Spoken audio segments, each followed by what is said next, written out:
Penktadienį 20:30 min. Automagistralėje Vilnius-Panevėžys ties kelio atsišakojimų į Žemaitkiemį 45 metų šiauliečio vairuojamas lengvasis automobilis Toyota partrenkė ir mirtinai sužalojo važiuojamąją kelio dalimi ėjusi pėstįjį. Iki atvykstant policijos pareigūnams ant kelio gulėjusi vyriškio kūną pervažiavo dar vienas automobilis, kuris iš įvykio vietos pasišalino. Žuvusysis su savimi neturėjo jokių dokumentų, iškart po įvykio pareigūnams jo asmenybės nustatyti nepavyko.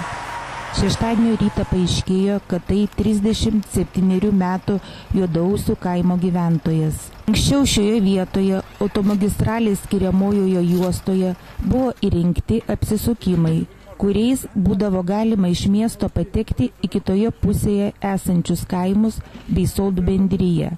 Tačiau dėl padažnėjusių autoįvykių, kuriuose žūdavo ar būdavo sužalojami žmonės, kelininkai šią vietą Lietuvos kelių žemėlapyje pažymėjo kaip juodąją kelio dėmę. Buvusius pravažiavimus kelininkai panaikino, skiriamojoje juostoje pastatė 1,5 metro aukščio tvorą, įrengė apšvietimą. Dabar norint patekti į minėtus kaimus ar sodų bendriją reikia daryti maždaug 9 km lanką. Tuo pasipiktinę gyventojai rajono savivaldybės vadovus užvertė skundais. Šie gyventojai nusiskundimus persiųsdavo kelių direkcijai. 2007 metais, tik uždarius pravažiavimus, kelių direkcija 2012 metais pažadėjo šioje vietoje įrengti viaduką. Dėl užgriuvusio sunkmečio šie planai atidėti neribotam laikui.